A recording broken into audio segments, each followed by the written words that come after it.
Hello, dears. Today we are going to start a new chapter, Chapter 8 Biodiversity and Conservation. ജൈവ വൈവിധ്യവും സംരക്ഷണവും. അപ്പോൾ what is biodiversity or biological diversity? Variety of life forms.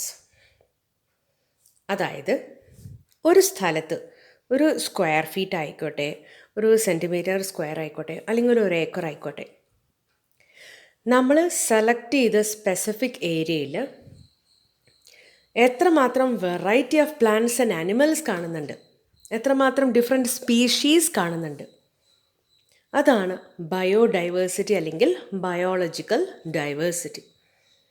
The variety of life forms in an area, the variety of plants and animals in an area, or the number of species in an ecosystem. The occurrence of different types of genes, species, and ecosystems in a region is called biodiversity. അതായത് ഒരു region നമ്മൾ select ചെയ്ത ഒരു സ്ഥലത്ത് എത്ര തരത്തിലുള്ള jeans ഉണ്ട്, എത്രമാത്രം ഡിഫറെൻറ്റ് സ്പീഷീസ് ഉണ്ട്, എത്രമാത്രം ഡിഫറെൻറ്റ് ഇക്കോസിസ്റ്റംസ് ഉണ്ട്, ഇതെല്ലാത്തിൻ്റെയും ഒക്കറൻസ്, അതാണ് ബയോഡൈവേഴ്സിറ്റി. ഇപ്പോൾ ബയോഡൈവേഴ്സിറ്റി 3 ലെവൽസ് ആയിട്ട് തിരിച്ചിട്ടുണ്ട്. Biodiversity is divided into 3 levels: genetic diversity, species diversity and ecological diversity. ഇപ്പോൾ genetic diversity means what? It is the measure of variety in genetic information contained in the organisms. അതായത് ഒരു ജീവിയിൽ അല്ലെങ്കിൽ ഒരു സ്പീഷീസിൽ അല്ലെങ്കിൽ ഒരു family whatever, അപ്പോൾ ഏതെങ്കിലും ഒരു ജീവിയിൽ എത്രമാത്രം ജനറ്റിക് ഇൻഫർമേഷൻ കിടക്കുന്നുണ്ട്, അല്ലെങ്കിൽ എത്രമാത്രം വേരിയേഷൻസ് ആണ് കാണുന്നത്, ഇത് എല്ലാത്തിൻ്റെയും മെഷർമെൻറ്റാണ് ജനറ്റിക് ഡൈവേഴ്സിറ്റി. അപ്പോൾ genetic diversity is a measure of variety in genetic information contained in the organisms. It enables a population to adapt to its environment. അപ്പോൾ ഈ ഒരു ഫേവറബിൾ വേരിയേഷൻസ് ഉള്ളത് കാരണം ഇത് ഏത് എൻവയൺമെൻറ്റിലാണോ അല്ലെങ്കിൽ ഏത് ഹാബിറ്റാറ്റിലാണോ അല്ലെങ്കിൽ ഏത് ഇക്കോസിസ്റ്റത്തിലാണോ അത് കാണുന്നത്, അത് അതിനനുസരിച്ച് അഡാപ്റ്റ് ചെയ്യാൻ സഹായിക്കും, അതിന് സർവൈവ് ചെയ്യാൻ സഹായിക്കും. It enables a population to adapt to its environment. For example, medicinal plant Ravolfia vomitoria, growing in Himalayan ranges, shows variation in potency and concentration of the active chemical reserpine that it produces. അതായത് ഹിമാലയയിൽ കാണുന്ന ഒരു തരം മരുന്ന് ചെടിയാണ് റവോൾഫിയ വോമിറ്റോറിയ. ഇത് അവിടെ തന്നെ പല വെറൈറ്റീസ് ഉണ്ടെന്നാണ് പറയുന്നത്. ഈ ജീൻസിൽ തന്നെ വേരിയേഷൻ കാണിക്കുന്നുണ്ടെന്നാണ് പറയുന്നത്. ഏത് 2 ക്യാരക്ടേഴ്സിൽ അറിയോ? ഒന്ന് കോൺസെൻട്രേഷൻ ഓഫ് ദ കെമിക്കൽ, 2 അതിൻ്റെ എഫക്റ്റീവ്നെസ്, എത്രമാത്രം അതിനെ കൊണ്ട് എഫക്റ്റ് ഉണ്ട്, അതിൻ്റെ പൊട്ടൻസി. ഏത് കെമിക്കലിൻ്റെയാണ്? റിസർപൈൻ. അപ്പോൾ ഈ ഒരു ചെടി റിസർപൈൻ എന്നുള്ള ഒരു കെമിക്കൽ പ്രൊഡ്യൂസ് ചെയ്യുന്നുണ്ട്. അപ്പോൾ അതിൻ്റെ കോൺസെൻട്രേഷനും പൊട്ടൻസിക്ക് അനുസരിച്ച് ഒരുപാട് വേരിയേഷൻസ് കാണിക്കുന്നുണ്ട് എന്നാണ് പറയുന്നത്. There are more than 50,000 genetically different strains of rice. നെല്ല് നമുക്കറിയാം, അരി. അപ്പോൾ പലതരം അരികളുണ്ട്. അപ്പോൾ പലതരം നെൽച്ചെടികൾ, ദാറ്റ് ഈസ് ഏകദേശം 50,000 അതിനേക്കാളും ഇപ്പോൾ നെല്ല് ചെടി, ദാറ്റ് ഈസ് റൈസ് വെറൈറ്റീസ് ഉണ്ട് എന്നാണ് പറയുന്നത്. അതേമാതിരി 1000 varieties of mango in India. അപ്പോൾ ഒരുപാട്, ഏകദേശം 1000കണക്കിന് വേരിയേഷൻസ് ആണ് ഈ മാംഗോ എന്ന സ്പീഷീസിൽ കാണുന്നത്. ഇനി സെക്കൻഡ് മെഷർമെൻ്റ് എന്താണ്? Biodiversity, species diversity. അതായത് സ്പീഷീസ് ലെവലിൽ എത്രമാത്രം വേരിയേഷൻസ് കാണിക്കുന്നുണ്ട്, the diversity at the species level. For example, the Western Ghats have a greater amphibian species diversity than the Eastern Ghats. ഇപ്പോൾ വെസ്റ്റേൺ ഘട്ട്സിലാണ് ഏറ്റവും കൂടുതൽ സ്പീഷീസ് ഡൈവേഴ്സിറ്റി, ഏറ്റവും കൂടുതൽ വെറൈറ്റീസ് കാണുന്നത് വെസ്റ്റേൺ ഘട്ട്സിലാണ്, ഈസ്റ്റേൺ ഘട്ട്സിലേക്കാട്ടും. ഇപ്പോൾ മുമ്പ് കേരളത്തിലെ വെസ്റ്റേൺ ഘട്ട്സിൻ്റെ അവിടെ ഒരു ഡാം കെട്ടണം എന്ന് പറഞ്ഞിട്ടൊരു പ്രൊപ്പോസൽ വന്നിട്ടുണ്ടായിരുന്നു. അപ്പോൾ അതിനെ ഹോൾ കേരളം മാത്രമല്ല ഹോൾ ഇന്ത്യ തന്നെ അതിന് എഗെയിൻസ്റ്റ് ആയിരുന്നു. കാരണം വെസ്റ്റേൺ ഘട്ട്സിലൊരു ഡാം വന്നാൽ അവിടുത്തെ സ്പീഷീസ് ഡൈവേഴ്സിറ്റിയെ ബാധിക്കും, അവിടുത്തെ ബയോഡൈവേഴ്സിറ്റി ഇല്ലാതാവും. അതുകൊണ്ട് ആ പ്രൊപ്പോസൽ ബാൻ ചെയ്തു, അത് വേണ്ട വെച്ചു, ഡാം കൺസ്ട്രക്ഷൻ. അപ്പോൾ വെസ്റ്റേൺ ഘട്ട്സ് ശരിക്കും പറഞ്ഞാൽ അത്രയും വലിയൊരു നിലവറയാണ് കുറേ സ്പീഷീസിൻ്റെ. Then the third level is ecological diversity. It is a measure of diversity at community and ecosystem level. അതായത് അവർ താമസിക്കുന്ന ആ ഹാബിറ്റാറ്റ്, അപ്പോൾ അതിനനുസരിച്ച് എത്രമാത്രം ഡൈവേഴ്സിറ്റി കാണിക്കുന്നുണ്ട്. ദാറ്റ് ഈസ് കമ്മ്യൂണിറ്റി ലെവലിലായിക്കോട്ടെ ഇക്കോസിസ്റ്റം ലെവലിലായിക്കോട്ടെ എത്രമാത്രം ഡൈവേഴ്സിറ്റി കാണിക്കുന്നുണ്ട്, അതിൻ്റെ ഒരു മെഷർമെൻറ്റാണ് ecological diversity. They represent local unique habitat and regional components of species diversity.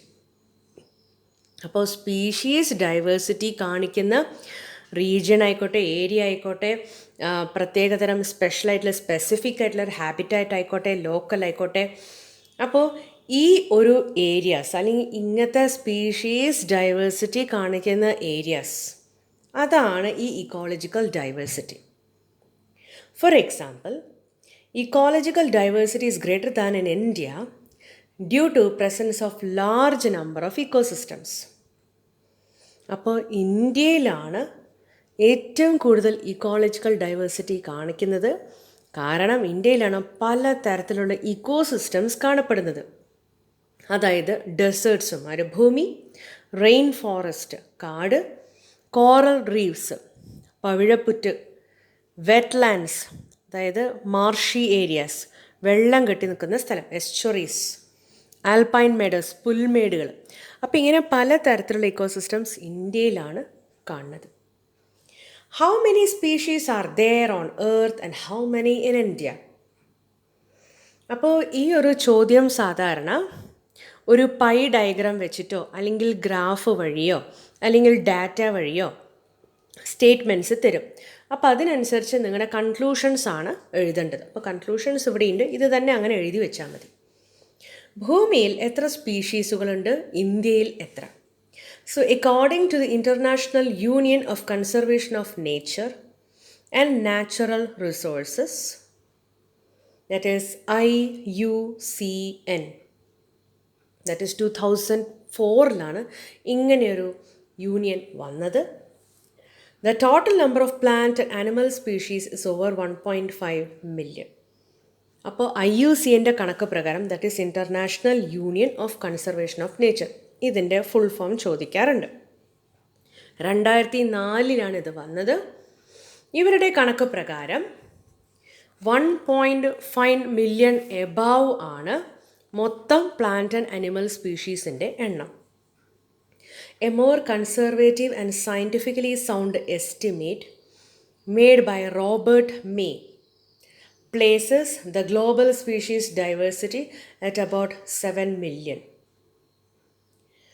അപ്പോൾ റോബർട്ട് മേ ആണ് സ്പീഷീസ് എന്നുള്ളൊരു ടേമും അതിൻ്റെ കൺസെപ്റ്റും കൊണ്ടുവന്നത്. ഇപ്പോൾ റോബർട്ട് മേ സ്പീഷീസിൻ്റെ കൗണ്ട് എടുക്കുന്ന സമയത്ത് ഗ്ലോബൽ സ്പീഷീസ് ഡൈവേഴ്സിറ്റി ഏകദേശം 7 മില്യൺ ഉണ്ട് എന്നാണ് പറയുന്നത്. More than 70% of all the species are animals. Plants account for about 22% of the total. അപ്പോൾ 70% ആനിമൽസും വെറും 22% plants. Amongst animals, insects comprise more than 70%. അതായത് ആനിമൽസ് 70% പറഞ്ഞു, ഈ ആനിമൽസിൽ തന്നെ 70% ഇൻസെക്ട്സ് ആണ്. That means out of every 10 animals on the planet, 7 are insects on this earth. അതായത് 10 ജീവികളെ നമ്മൾ സെലക്ട് ചെയ്താൽ അതിൽ 7 ഈ ചെറിയ ഇൻസെക്ട്സ് ആണ്. അപ്പോൾ ഈ ഒരു കണക്കാണ് നിങ്ങൾ ഏത് ഡാറ്റ തന്നാലും എഴുതേണ്ടത്. ഡാറ്റ അവർ തരും, അത് എണ്ണം വെക്കേണ്ട ആവശ്യമില്ല. പക്ഷേ ഏതാണ് കൂടുതൽ എന്ന് നിങ്ങൾ ആ ഗ്രാഫ് നോക്കിയിട്ട് ഇതേ കൺക്ലൂഷൻസ് തന്നെയാണ് എഴുതേണ്ടത്. The number of fungi species in the world is more than the total species of fishes, amphibians, reptiles and mammals. അതായത് മത്സ്യങ്ങൾ, ഉരഗങ്ങൾ, ഉഭയജീവികൾ, സസ്തനികൾ ഇവരെക്കാളും ഒക്കെ കൂടുതലായിട്ടും എണ്ണം കാണുന്നത് ഫംഗൈ സ്പീഷീസിൻ്റെയാണ്. അതായത് ഫിഷസ്, ആംഫീബിയൻസ്, റെപ്റ്റൈൽസ്, മാമൽസ് ഇവ എല്ലാത്തിൻ്റെയും മൊത്തം കൗണ്ട് അതിനേക്കാളും കൂടുതലാണ് ഫംഗൈ സ്പീഷീസിൻ്റെ number.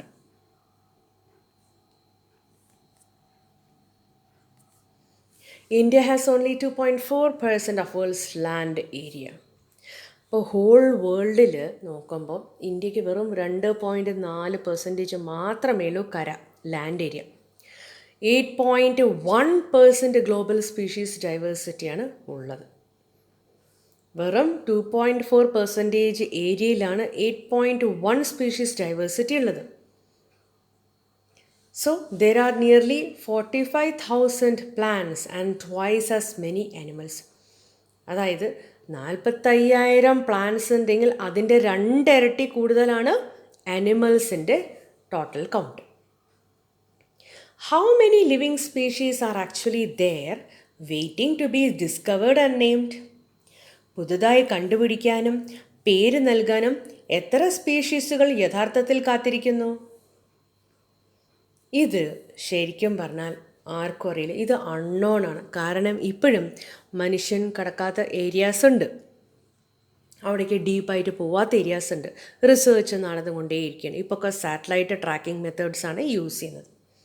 So according to Robert May's global estimates, ഇപ്പോൾ റോബർട്ട് മേ എസ്റ്റിമേറ്റ് ചെയ്ത പ്രകാരം only 22% of the total species have been recorded so far. ഇപ്പോൾ വെറും 22% മാത്രമാണ് ഇപ്പോൾ റെക്കോർഡ് ചെയ്തിട്ടുള്ളത്.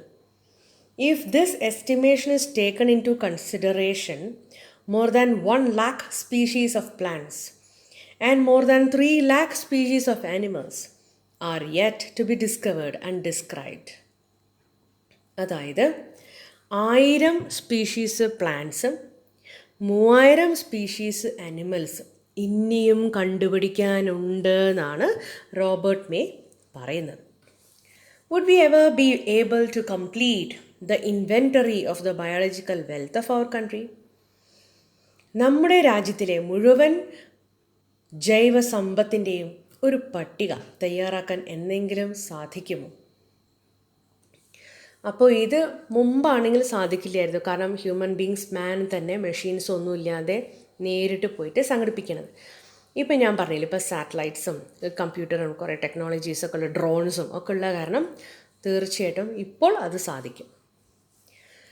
It needs a large number of trained manpower. Taxonomists, അതായത് ഇതിനെക്കുറിച്ച് അറിവുള്ള ആളുകൾ ആദ്യം വേണം. ടാക്സോണമിസ്റ്റുകാർ വേണം. ഒരുപാട് സമയം വേണം. And a lot of time to complete the inventory of the biological wealth of our country. അപ്പം അതിനുള്ള സൗകര്യങ്ങൾ, സാഹചര്യങ്ങൾ, സാധനങ്ങൾ, സമയം എല്ലാം വേണം. This situation is more hopeless. ഇത് ശരിക്കും പറഞ്ഞാൽ അസാധ്യമാണെന്നാണ് പറയുന്നത്. Because a very large number of new species that are yet to be discovered are becoming extinct. കാരണം കണ്ടുപിടിക്കാത്തതും ഇനി കണ്ടുപിടിക്കാനുള്ളതും കുറേയൊക്കെ നശിച്ചു പോയിട്ടുണ്ടാവും, ഈ ഭൂമിയിലേ ഇല്ലാതായിട്ടുണ്ടാവും എന്നാണ് പറയുന്നത്. വംശനാശം സംഭവിച്ചിട്ടുണ്ടാവും, എക്സ്റ്റിങ്ക്റ്റ് ആയിട്ടുണ്ടാവും എന്നാണ് പറയുന്നത്. Due to large scale destruction of forest and other natural ecosystems. അപ്പോൾ കാടുകൾ ഇങ്ങനെ നശിച്ചുകൊണ്ടിരിക്കുകയാണ്, കാടുകൾ കവർ ചെയ്യുന്ന ഏരിയ കുറഞ്ഞുകൊണ്ടിരിക്കുകയാണ്. അപ്പോൾ അത് കാരണം തന്നെ കുറേ സ്പീഷീസൊക്കെ എൻഡേഞ്ചേർഡ് ആയിട്ടുണ്ട്, കുറേയൊക്കെ എക്സ്റ്റിങ്ക്റ്റ് ആയി പോയിട്ടുണ്ട്. അപ്പോൾ നമ്മൾ അറിയാതെ തന്നെ കുറേ ഇല്ലാണ്ടായിട്ടുണ്ട് എന്നാണ് പറയുന്നത്. സോ ഇതാണ് ഞാൻ പറഞ്ഞ പൈ ഡയഗ്രാംസ്. ഇത് എക്സാമിനിങ് തന്നെ ചോദിക്കും. ഇപ്പോൾ നേരത്തെ നമ്മൾ പഠിച്ച കൺക്ലൂഷൻസ് ഇല്ലേ, അതായത് 70% ആനിമൽസിൽ 70% ഇൻസെക്ട്സ് തന്നെയാണ്. Then fungi species is equal to more than the total of fishes, mammals, birds, reptiles and amphibians. Then പ്ലാന്റ്സിനേക്കാൾ കൂടുതലാണ് twice animals. That is animals ആണ് പ്ലാന്റ്സിനെക്കാട്ടിലും കൂടുതൽ, 2 ഇരട്ടി കൂടുതലാണ്. പിന്നെ ഇതൊക്കെയാണ് നമുക്ക് ഈ ഇൻവെർട്ടിബ്രേറ്റ്സ്, ഈ ഒരു പൈ ഡയഗ്രത്തിൽ നിന്ന് ഇതാണ് നമുക്ക് മനസ്സിലാക്കാനുള്ളത്. See, global biodiversity representation. Proportionate number of species of major taxa of plants, invertebrates and vertebrates. ഇപ്പോൾ ഇതിൽ നോക്കിയാൽ തന്നെ അറിയാം ഫംഗൈ സ്പീഷീസിൻ്റെ എണ്ണം കൂടുതലാണ്, ആൻജിയോസ്പേംസും കൂടുതലാണ്. കുറവ് ബോസസ്, ഫേൺസ് ആൻഡ് ആലിസ്, പിന്നെ ആൽഗെ, ലൈക്കൻസ്. ഇതൊക്കെ ആൽഗെ ഇവരെക്കാട്ടിലൊക്കെ കുറച്ച് കൂടുതലാണ്. ലൈക്കൻസ് മോസസുമാണ് കുറവ്. അപ്പോൾ ഇങ്ങനെ നമുക്ക് പൈ ഡയഗ്രാംസിൽ നിന്ന് കുറേ ഡാറ്റ നമുക്ക് മനസ്സിലാക്കാൻ പറ്റും.